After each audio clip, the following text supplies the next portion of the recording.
Hello friends, स्वागत है आपका अपने यूट्यूब चैनल फंडामेंटल ज्ञान पर, जहां पर आज हम देखने वाले हैं टेंस का सेकंड पार्ट, जिसमें आज हम आपको प्रेजेंट कंटिन्यूअस के बारे में बताएंगे, उसके यूज़ के बारे में बताएंगे। तो चलो स्टार्ट करते हैं। जैसे कि हमने पहले देखा ही था कि आपको पता होगा कि टेंस कितने प्रकार के होते हैं। मेनली टेंस टोटल 3 टाइप्स के होते हैं। एक होता है पास्ट टेंस, एक प्रेजेंट टेंस और एक फ्यूचर टेंस, जो आपको पता ही होगा। अब आज हम बताने वाले हैं आपको सिंपल प्रेजेंट कंटिन्यूअस टेंस क्या होता है। तो चलिए फ्रेंड, आपको बताते हैं प्रेजेंट कंटिन्यूअस टेंस क्या होता है। प्रेजेंट कंटिन्यूअस का मतलब अगर हम हिंदी में बताएं ना, तो जो कार्य वर्तमान में मतलब वाक्य को बोलते समय चल रहा हो, वो प्रेजेंट कंटिन्यूअस टेंस के अंतर्गत आता है। अब देखते हैं इसका यूज़ कहाँ होता है। सबसे पहले हमको पता होना चाहिए ना प्रेजेंट कंटिन्यूअस का यूज़ कहाँ करते हैं। हम देख रहे हैं यहाँ पे, जैसे प्रेजेंट कंटिन्यूअस टेंस का यूज़ का प्रयोग ऐसे एक्शन के लिए होता है जो बोलने के वक्त जारी हो। जो मैं बोल रहा हूँ, अभी मैं क्या कर रहा हूँ, मैं पढ़ा रहा हूँ ना, तो ये क्या हो गया, एक प्रेजेंट कंटिन्यूअस की एक क्रिया है। हम इसको प्रेजेंट कंटिन्यूअस के अंतर्गत लाएंगे। I am teaching right now, ये क्या हो गया अपना सिंपल प्रेजेंट कंटिन्यूअस टेंस हो गया। ओके, पहला यूज़ देख लिया। अब दूसरा यूज़ कहाँ होगा, इसका दूसरा यूज़ निकट के भविष्य में होने वाले किसी कार्य को बताने के लिए होगा। वो आपको मैं एक एग्जाम्पल के रूप में बताऊंगा, कैसे आपकी निकट के भविष्य मतलब भविष्य में आप जो काम करने वाले हो उसको प्रेजेंट कंटिन्यूअस में कैसे बताओगे, उसको मैं आपको एक एग्जाम्पल की तरफ से दिखाऊंगा। अब यहाँ पे कुछ वर्ड्स हैं, उनको याद कर लोगे तो क्या होगा, आपको पता चल जाएगा कि अपना जो वाक्य है, जो सेंटेंस है, वो प्रेजेंट कंटिन्यूअस टेंस में है या नहीं। उसके लिए सबसे पहले क्या करना है आपको, ये कुछ वर्ड्स दिए मैंने यहाँ पे। नाउ है, एट प्रेजेंट है, एट द मोमेंट है, दिस मॉर्निंग, दिस इवनिंग, ये सब क्या है, करंटली, दिस इवनिंग एक्सेट्रा। ये सब क्या बताएंगे कि ये सब जो अगर वर्ड सेंटेंस में आ रहे हैं तो ये शो क्या कर रहे हैं कि आपका जो काल है, जो आपका टेंस है, वो क्या है, प्रेजेंट कंटिन्यूअस टेंस है। ओके, चलिए फिर आगे चलते हैं, प्रेजेंट कंटिन्यूअस को आगे बढ़ाते हैं। तो आप जैसे कि हमको पता है कि सेंटेंसेस कितने होते हैं, मेनली हम जो नॉर्मली यूज़ करते हैं, वो कितने होते हैं। एक होता है अफर्मेटिव होता है, एक होता है नेगेटिव होता है, और एक इंटरोगेटिव होता है। चलिए हम देखते हैं सबसे पहले अफर्मेटिव। अभी हमको सबसे पहले उसका फॉर्मेशन पता होना चाहिए कि प्रेजेंट कंटिन्यूअस टेंस का फॉर्मेशन कैसा है। तो यहाँ पे सबसे पहले देखते हैं कि सबसे पहले हमारा नॉर्मली सब्जेक्ट होता ही है। अफर्मेटिव में सबसे पहले हमारा सब्जेक्ट आएगा। उसके बाद वहाँ पे क्या था अपना, अगर हम याद करेंगे सिंपल प्रेजेंट टेंस में मीन्स इंडिफिनिट, प्रेजेंट इंडिफिनिट की बात करेंगे, वहाँ पे अफर्मेटिव में हमने किसी भी प्रकार का कोई भी हेल्पिंग वर्ब यूज़ नहीं किया था। लेकिन यहाँ पे हम प्रेजेंट कंटिन्यूअस के अफर्मेटिव में हेल्पिंग वर्ब यूज़ करने वाले हैं, जो कि क्या है, इज़, एम एंड आर। अब हमको पता होना चाहिए इसका यूज़ कहाँ करेंगे। अब इसका यूज़ हम कहाँ करेंगे, सिंगुलर नाउन के साथ करेंगे, ठीक है। और एम का उपयोग हम करने वाले हैं, जैसे कि आप लोग जानते होंगे, आई के साथ करने वाले हैं। ओके, और आर का यूज़ हम करने वाले हैं प्लूरल नाउन के साथ, प्लूरल प्रोनाउन के साथ। ओके, अगर सब्जेक्ट अपना प्लूरल है तो आर हेल्पिंग वर्ब आएगी, आई है तो एम आने वाला है। अगर अपना सिंगुलर है, नाउन प्रोनाउन, ठीक है, सब्जेक्ट मीन्स बोल सकते हैं सब्जेक्ट अगर सिंगुलर है तो इज आने वाला है हेल्पिंग वर्ब के रूप में।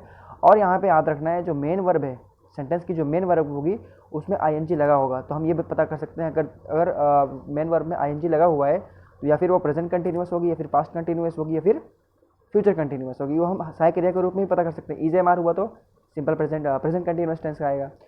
वॉज वर हुआ तो अपना पास्ट कंटिन्यूअस आएगा। इस प्रकार के हम जान सकते हैं, उसके हेल्पिंग वर्ब के रूप को देख कर ही पता लगा सकते हैं, और ऑब्जेक्ट आने वाला ही है। चलिए हम यहाँ पे कुछ एग्जाम्पल लेते हैं। अभी मैंने आपको बताया था कि जो बोलते समय जो काम चल रहा होता है कंटिन्यूअस के अंतर्गत आता है, ठीक है। और जो वर्तमान में बोल रहे हैं वो जो आता है कंटिन्यूअस के अंतर्गत आता है, ठीक है। यहाँ पे सबसे पहले क्या देखते हैं, आई एम टीचिंग नाउ, ये क्या होगा, अपना हो गया प्रेजेंट कंटिन्यूअस के फॉर्म में। पहला एग्जाम्पल लेते हैं, ठीक है। यहाँ पे क्या है, आई क्या अपना एक सब्जेक्ट है। जैसे कि आपको बताया मैंने, आई के साथ कौन सी हेल्पिंग वर्ब आती है, एम आती है, हमने लगा दी। अब मेन वर्ब में हमने क्या बोला आपको, मेन वर्ब में आईएनजी जोड़ना पड़ेगा, तो हमने कहा कि आईएनजी जोड़ दिया। क्या है, टीचिंग का टीच होता है मेन वर्ब, उसका आईएनजी जोड़ दिया तो टीचिंग हो गया। और नाउ ये हमने बताया था आपको, ये वर्ड्स क्या शो करते हैं कि कंटिन्यूअस फॉर्म है किसी का सेंटेंस का, तो हमने यहाँ पे लिख दिया नाउ, ठीक है। मैं अभी पढ़ा रहा हूँ, ठीक है। और दूसरा एग्जाम्पल देखते हैं, I am going to Mumbai tomorrow. मैंने आपको बताया था कि निकट के भविष्य में जो भी काम करने वाले हैं उसको भी हम प्रेजेंट कंटिन्यूअस के अंतर्गत लेते हैं। तो I am going to Mumbai tomorrow, मैं मतलब कल मुंबई जाने वाला हूँ, उसको भी हम कंटिन्यूअस के अंतर्गत लेंगे, ठीक है। क्या बोल सकते हैं, I am going to Mumbai tomorrow, मैं कल मुंबई जा रहा हूँ। तो यहाँ पे आई क्या हो गया, अपना सब्जेक्ट हो गया, सब्जेक्ट ले लिया। हमको फॉर्मेशन के रूप में ही देखना है, फॉर्मेशन मिलाते जाना है, अपना सेंटेंस बनता जाएगा। उसके बाद हेल्पिंग वर्ब कौन सी आएगी, एम आएगी, क्योंकि आई आया हुआ है ना। और मेन वर्ब में आईएनजी लगा दो, गोइंग टू मुंबई टुमारो, ये अपना ऑब्जेक्ट हो गया। ऑब्जेक्ट कुछ भी अपना लगा सकते हो सेंटेंस के अनुसार। अब देखो, ये कुछ होते हैं सेंटेंसेस ऐसे भी होते हैं जिसपे हमको पता नहीं चलता डायरेक्टली कि ये कंटिन्यूस है कि नहीं, लेकिन वो होता है कंटिन्यूस के अंदर। देखो अब population is increasing day by day, ये भी एक अपना कंटिन्यूस के अंदर ही आ रहा है और वो भी प्रेजेंट कंटिन्यूस के अंदर आ रहा है। क्या रहा है, पॉपुलेशन क्या अपनी एक सब्जेक्ट हो गया, इज पॉपुलेशन क्या होता है, अपनी जनसंख्या क्या हो रही है, बढ़ रही है, इंक्रीजिंग हो रही है, बढ़ रही है, दिन पे दिन बढ़ रही है, ठीक है। तो अपना आपको पता नहीं चलता, लेकिन ये हो रहा है, ये भी कंटिन्यूस के अंतर आ जाएगा।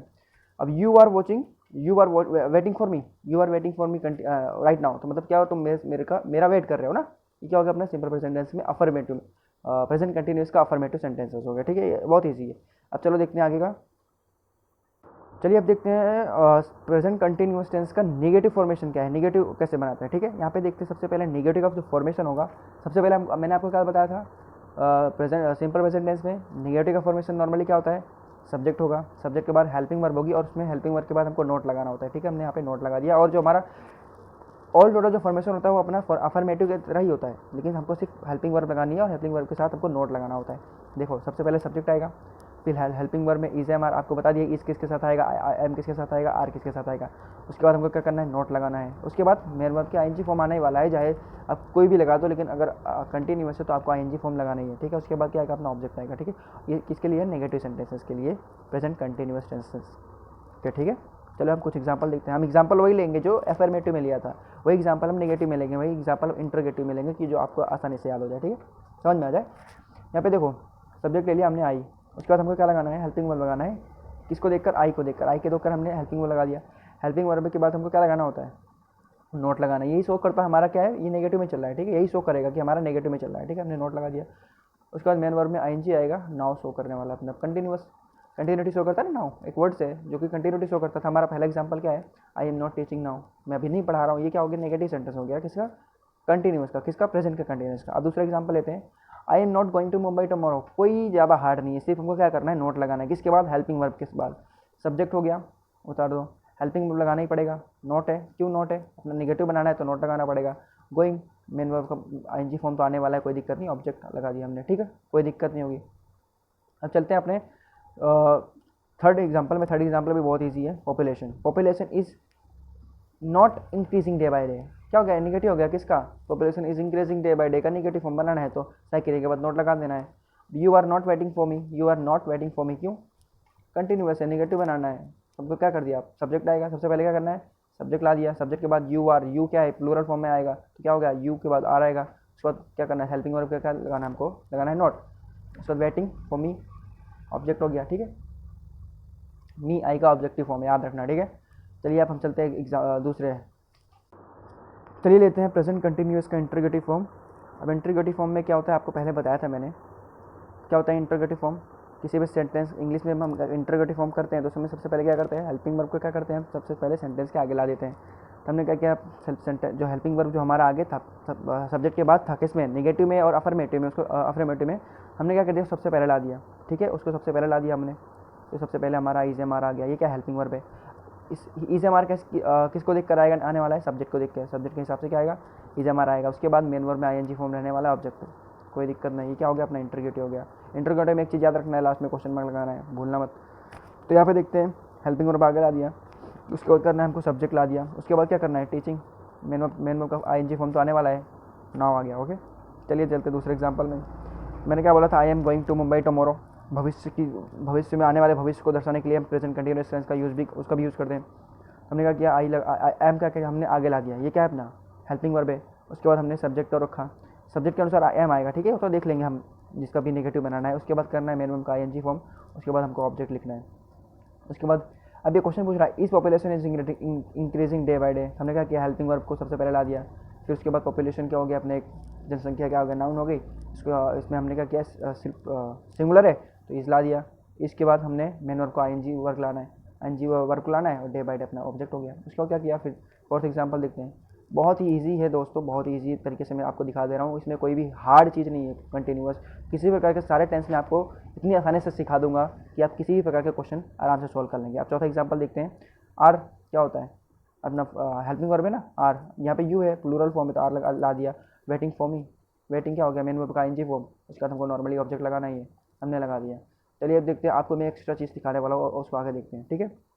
चलिए फ्रेंड्स, एक चीज़ यहाँ पे आपको बताने वाला हूँ, क्या है कि जो कुछ वर्ब्स ऐसी है ना कि हम उसको क्या होता है, कंटिन्यूअस फॉर्म में कभी लिख ही नहीं सकते हैं, ठीक है।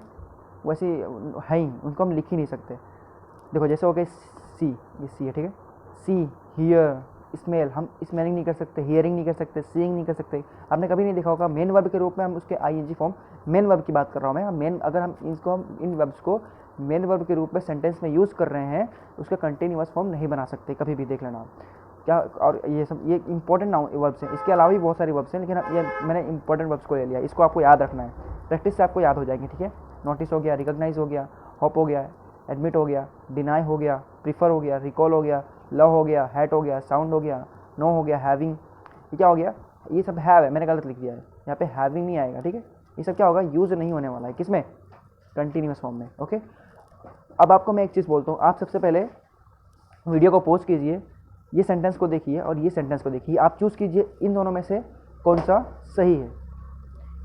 आप बोलेंगे ये वाला सही है ना, क्योंकि ये कंटिन्यूअस में कि मेरे पापा क्या होता है। देखो मैं पहले सबसे पहले सेंटेंस पढ़ता हूँ, my father is working in bank and my brother is studying in school. क्या बोलो, सही बोलो, आपको ऐसा लगेगा कि हाँ ये सही है कि मेरे पापा बैंक में काम कर रहे हैं और मेरे भाई मतलब my brother is studying school, मेरे भाई स्कूल में पढ़ रहे हैं, ठीक है, अभी पढ़ रहा है, वो कोई भी क्लास में हो सकता है, और पापा आपके बैंक में जॉब करते हैं, ठीक है। आपको लगेगा कि ये कंटिन्यूअस फॉर्म में है तो मतलब ये सही होगा, लेकिन ये क्वेश्चन, ये आपका सेंटेंस गलत है, ठीक है, ये सेंटेंस गलत है। अगर यहाँ पे रूटीन को बताना होता है, मैंने आपको बताया था कि कोई भी प्रकार की रूटीन हो, रेगुलर रूटीन हो, इरेगुलर रूटीन हो, उसको सबसे पहले हम क्या करते हैं, प्रेजेंट, सिंपल प्रेजेंट टेंस के अंदर लिखते हैं, ठीक है, इतना याद रखना है आपको। अगर रूटीन है लेकिन थोड़ी देर के लिए है तो उसको हम क्या कंटिन्यूस के अंदर लिखेंगे, जैसे माय फादर, अब मैंने आपको क्या बताया, इसका क्या आएगा, इसमें आता है सिंपल प्रेजेंट टेंस में, इसको हम सिंपल प्रेजेंट टेंस में लिखेंगे, तो ये वाला सही हो गया, ये वाला गलत हो गया, ठीक है। अगर जो रूटीन है ये मतलब ये रूटीन ऐसी रूटीन है कि ये हमेशा चलने वाली है ना, हमेशा चलने वाली है, तो उसको हम क्या करेंगे, सिंपल प्रेजेंट टेंस के अंदर डालेंगे। और ऐसी रूटीन है जो कि कुछ दिनों के लिए चलने वाली है, कुछ सालों के लिए चलने वाली है, कुछ दिनों के लिए चलने वाली है, मेनली कह सकते हैं, तो हम क्या होता है, प्रेजेंट कंटिन्यूअस के अंतर्गत लिखते हैं, ठीक है। ये जैसे कि आप एग्जाम्पल देख सकते हैं, like I am preparing for competitive exams nowadays, मतलब मैं अभी कुछ दिनों जो भी चल रहे दिन, मैं उसमें क्या कर रहा हूँ, अपने कॉम्पिटेटिव एग्जाम की तैयारी कर रहा हूँ। मैं ऐसा नहीं कि ज़िंदगी भर करने वाला हूँ, ठीक है। तो ये एक मेन थोड़ा सा डिफरेंस है, ये आ सकता है, क्वेश्चन पूछ सकता है कॉम्पिटेटिव एग्जाम में कि आप इसमें कौन सा चूज़ करोगे, ठीक है, इतना याद रखिएगा। तो फ्रेंड्स आज के लिए इतना ही। अगर आपको वीडियो अच्छा लगा हो तो लाइक कीजिएगा, कमेंट कीजिएगा और प्लीज़ चैनल को सब्सक्राइब कीजिएगा। सो बाय फ्रेंड्स।